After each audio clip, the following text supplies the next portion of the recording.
জান্নাতের রয়েছে 8টা দরজা, মিনহা বাবুন ইউসাম্মা আর-রাইয়ান।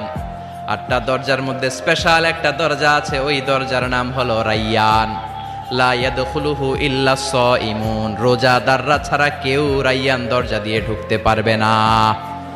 আবার বিশ্বনবী বললেন, মান দাখালাহা লাম ইয়াজমা আবাদা, একবার রাইয়ান দরজা দিয়ে যে ঢুকবে চিরকালের জন্য তার গলার তৃষ্ণা মিটিয়ে দিবে কে?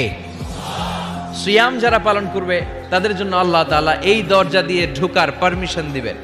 যেহেতু সারাদিন অল দ্য ডে লং সে তৃষ্ণার্ত ছিল, আল্লাহর ভয়ে কিছুই পান করে নাই, এজন্য রাইয়ান দরজা দিয়ে ঢোকার সুযোগ সে পাবে, আর একবার ঢুকলে তার গলায় আর তৃষ্ণা থাকবে না। বিশ্বনবী বললেন এই 8টা দরজার অনেক মাহাত্ম্য। সাহাবাদেরকে নিয়ে জান্নাতের দরজার বর্ণনা দিয়ে বিশ্বনবী বললেন, তোমাদের মধ্যে এমন একজন সাহাবা আছে, জান্নাতের প্রতিটা দরজা ওই সাহাবাকে ডেকে ডেকে বলবে, আপনি আমার দরজা দিয়ে জান্নাতে ঢুকেন। প্রতিটা দরজা চাইবে সেজন্য ওই দরজা দিয়ে ঢুকে। সাহাবারা বললেন, ইয়া রাসূলুল্লাহ, ইয়া হাবিবাল্লাহ, কে সেই সাহাবী? কে সেই মহান সাহাবী যেই সাহাবীকে জান্নাতের 8টা দরজায় ডাকতে থাকবে, ইনভাইট করবে, অন্য দরজা দিয়ে যাবেন না, আপনি আমার দরজা দিয়ে ঢুকেন।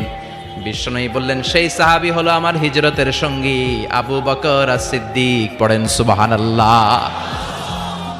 কি ব্যক্তিত্ব ছিল, অসাধারণ ব্যক্তিত্ব, পার্সোনালিটি। 8টা জান্নাতের দরজায় ওনাকে ইনভাইট করবে, আসেন আসেন আমার দরজা দিয়ে ঢুকেন। সাইয়েদনা আবু বকরের এত সম্মান, উনি সবগুলা দিয়ে ঢুকতে পারবে, আমাদের পারমিশন থাকবে না, এটা কি হতে পারে? সাইয়েদনা আবু বকর আমাদের লিডার না? কথা বলেন।